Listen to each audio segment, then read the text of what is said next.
खेती व्यावसायिक स्तर पर करके किसान काफी लाभ कमाते हैं। गुलाब को कट फ्लावर, गुलाब जल, गुलाब तेल, गुलकंद बनाने में प्रयोग किया जाता है। लेकिन अभी मौसम में हो रहे बदलाव के कारण गुलाब की फसल पर कई रोग पनपने लगते हैं, जिनकी समय रहते रोकथाम करना जरूरी होता है। तो इसके लिए किसान कौन कौन से उपायों को अपनाएं, देखिए हमारी ये खास पेशकश।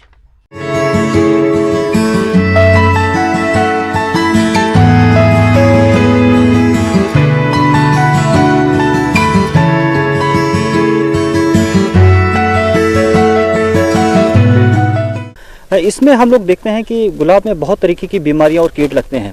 बीमारियों की वजह से जो फसल होती है वो बुरी तरीके से प्रभावित होती है। तो सबसे पहले हम लोग जो फफूंद जनित बीमारियों की बात करते हैं तो उसके अंदर एक सबसे बड़ी बीमारी है तने का सूखना, जिसको हम लोग डाई बैक बोलते हैं। इस रोग में हम लोग देखते हैं कि जो इसका प्रमुख लक्षण है, इसमें जो तने होते हैं ऊपर की तरफ से सूखना शुरू होते हैं और धीरे धीरे वो नीचे की तरफ वो सूखना शुरू हो जाते हैं। कुछ समय के बाद ऐसा दिखता है कि पूरा पौधा तना पूरा पहले वो सूखता है और वो पूरा पौधे को सुखा देता है। तो इसमें क्या होता है, जब पौधा पूरी तरीके से सूख जाता है तो इसमें फ्लावरिंग जो होती है बहुत बुरी तरीके से प्रभावित होती है। यदि इसका हम लोग ससमय इसका अगर उपचार ना करें तो इसमें बहुत नुकसान को उठाना पड़ता है। किसान भाइयों, डाईबैक रोग यह एक कवक जनित प्रमुख रोग है। ये पौधे के ऊपरी भाग से नीचे की ओर जाता है। सामान्यतः शाखाओं की कटाई के बाद कटे हुए स्थान से आगे बढ़ता है, जिसके कारण पौधे सूख जाते हैं। कवक के अलावा ये रोग उर्वरकों के अनुचित प्रयोग, अधिक सिंचाई, जल निकास की उचित व्यवस्था न होने से और प्रकाश के अभाव के कारण भी होता है। इसकी रोकथाम के लिए रोगग्रस्त शाखाओं को काटकर अलग कर दें, साथ ही कटे हुए भाग पर बोडो पेस्ट लगाएं और कॉपर ऑक्सीक्लोराइड 3 ग्राम दवा प्रति लीटर पानी की दर से फसल पर छिड़काव करना चाहिए। तो हम लोग देखते हैं कि जो हमारा जो तना है, जो प्रभावित भाग है, वो प्रभावित भाग कभी कभी क्या होता है कि किसान भाई सफाई, जब खेत की सफाई ज़्यादा नहीं रखते हैं या खेत में कोई प्रबंधन की कोई उचित तकनीक नहीं अपनाई जाती है, तो हम लोग देखते हैं कि जो तना होता है हमारा, वो उसको किसान क्या करता है, काट करके खेतों में फेंक देता है कि खेत में छोड़ देता है। तो वो जो फफूंद होता है उसके सर्वाइवल के लिए, उसके बचने के लिए आश्रय प्रदान करता है और वो मिट्टी में पड़ा रहता है। जब हमारा जो फसल जो आगे तैयार होती है, जो आगे बढ़वार होती है, तो उसमें वो फसल को पुनः प्रभावित करता है। तो यदि हम लोग इसकी प्रबंधन की बात करें तो खेतों में सफाई का बहुत ज़्यादा ध्यान देना होता है इसके अंदर। यदि आपको प्रभावित अगर कोई पौधा दिखता है जिसके अंदर टहनी ऊपर से सूख रही है, तो हम लोग सबसे पहले इस बात का ध्यान रखेंगे उस टहनी को हम लोग काट करके खेत से हटा दें। जितने भी प्रभावित पौधों में या कोई छोटे भाग में अगर उस तरह का लक्षण दिख रहा है तो हम लोग सबसे पहले उसको काट करके उसको हम लोग खेत हटा देंगे पौधे से। जो तना हम लोग काटेंगे जो प्रभावित पौधों में से, तो उसमें हम लोग जो कटे वाले स्थान पर हैं पौधों में हम लोगों को कुछ फफूंदनाशी का भी उपयोग करना चाहिए। पत्ती धब्बा रोग ये गुलाब की फसल को अत्यधिक नुकसान पहुंचाते हैं। पीले भूरे से गहरे रंग के धब्बे पत्तियों और तने पर दिखाई देते हैं। रोगग्रस्त हिस्सा खराब होकर गिर जाता है। पत्तियों में छोटे छोटे छिद्र बन जाते हैं। इसकी रोकथाम के लिए रोगग्रस्त शाखा और पत्तियों को काटकर जला दे। साथ ही 10 से 15 दिन के अंतराल पर मैंकोजेब 2 ग्राम दवा का प्रति लीटर पानी की दर से घोल बनाकर 2 से 3 छिड़काव करें। गुलाब के पत्तियों पर एक सफ़ेद रंग की एक पाउडर की एक परत चढ़ी हुई दिखाई देती है, जिसको हम लोग पाउडरी मिल्ड्यू बोलते हैं या चूरोडिलासिता बोलते हैं उसको। हम लोग देखते हैं कि पत्ती के ऊपर वो पूरी तरीके से पत्ती को कवर करता है और देखते देखते वो पत्तियों पर ही नहीं बल्कि टहनियों पर और जो हमारे फूल बने हुए हैं फूलों में भी उसकी एक सफ़ेद परत दिखती है। तो इस तरीके से प्रभावित पौधे में जो बढ़वार होती है वो बहुत बुरी तरीके से प्रभावित होती है। और जो इसके अंदर फूल बनते हैं, फूल तो जो बनते हैं वो बहुत छोटे होते हैं। यदि कली जो बन रही है, जो बड्स बन रहे हैं, अगर उनके ऊपर इस फफूंद का अगर अटैक होता है या उसमें उसको फंगस उसके ऊपर इन्फेक्ट करता है, तो जो बड होते हैं वो खुलते नहीं है, वो कली छोटी सी बनी रह जाती है जिससे फूल नहीं बन पाता है। तो इससे जो हमारा जो फूल का उत्पादन है वो प्रभावित होता है। हम लोग देखते हैं कि जो गुलाब की फसल को लगाते हैं, कभी कभी हम लोग बहुत सघन लगाते हैं जिसमें हवा का प्रवाह बहुत कम होता है।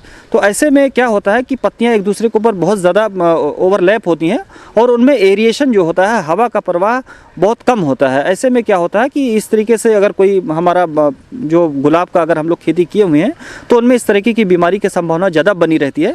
तो इसके अंदर सबसे प्रबंधन का सबसे अच्छा तरीका ये हो सकता है कि हम लोग इसके अंदर एक उचित दूरी बना के रखें पौधे के अंदर, और उसका समय उसमें हम लोग प्रूनिंग करें उसके अंदर। और इसमें अगर प्रभावित पौधा अगर कोई दिख रहा है जिसमें इस तरह से फफूंद अगर इस तरह से लगा हुआ है, तो उसमें हम लोग मैनेजमेंट का जो प्रभावी तरीका हम लोग के पास में जो फंजीसाइड का स्प्रे, उसको हमको समय उसके अंदर करना आवश्यक होता है। तो हम लोग इसके अंदर फफूंदनाशी का छिड़काव अवश्य करेंगे। पहला छिड़काव हम लोग मैंकोजेब से करते हैं, 2 से 2.5 ग्राम दवा प्रति लीटर के हिसाब से घोल बनाकर पहला छिड़काव करेंगे। दूसरी दवा जो है हम लोग टेब्यूकोनाजोल की दवा आती है, टेब्यूकोनाजोल 1 ml दवा जो है 1 लीटर पानी में घोल बना करके उसका हम लोग स्प्रे करें। यदि अगर ये बीमारी पुनः अगर हमको कहीं 15 दिन के बाद या 12 दिन के बाद में अगर कुछ 2 हफ्ते के बाद अगर दिखाई देती है, तो हम लोग इन कवकनाशियों का दोबारा एक बार छिड़काव करें। इससे पौधा स्वस्थ हो जाएगा और वो अच्छा उत्पादन देगा।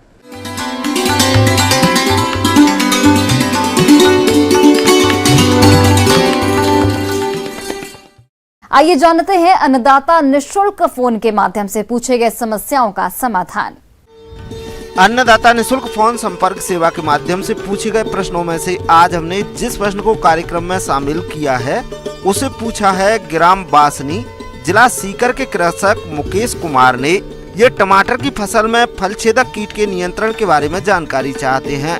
तो मुकेश कुमार जी, आपकी जानकारी के लिए प्रस्तुत है कार्यक्रम का ये अंश।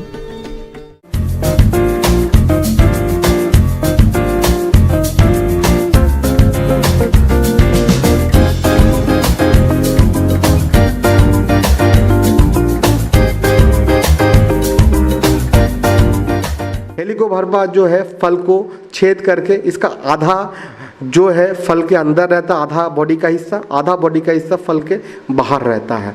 आमतौर पर यही देखा जाता है कि इस कीट को रासायनिक कीटनाशकों से ही कंट्रोल करने का प्रयास किसानों द्वारा किया जाता है, जबकि सब्जी को रसायनों के प्रयोग से किसानों को बचाना चाहिए। रसायनों का प्रयोग तभी करना चाहिए जब जैविक, यांत्रिक या अन्य उपायों से कीटों का कंट्रोल ना हो पाए। इसके लिए हम ऑर्गेनिक दवा में, बायो दवा में हम क्या दे सकते हैं? ऑर्गेनिक दवा में हम जैसे गोमूत्र, गोबर और नीम, ये तीनों का कॉम्बिनेशन आप यूज़ कर सकते हैं 5 ग्राम प्रति लीटर से 10 ग्राम प्रति लीटर पानी तक।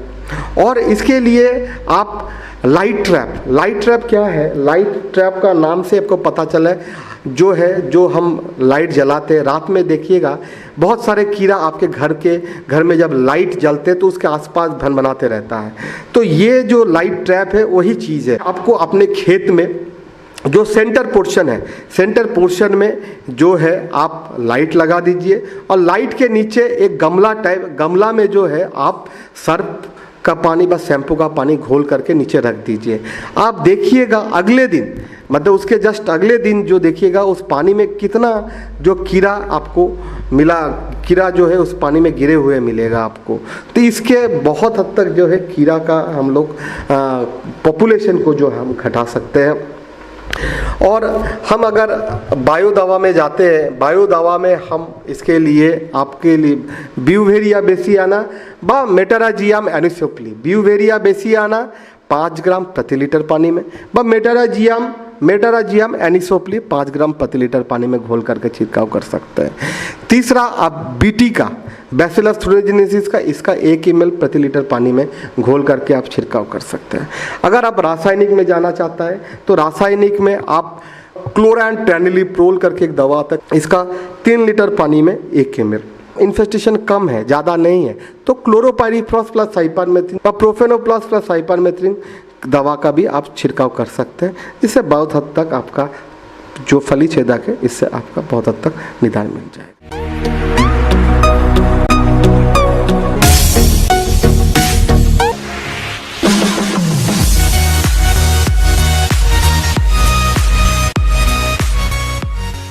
एक नजर डालते हैं राज्य के कुछ मंडियों के प्रमुख फसलों के बाजार भाव पर।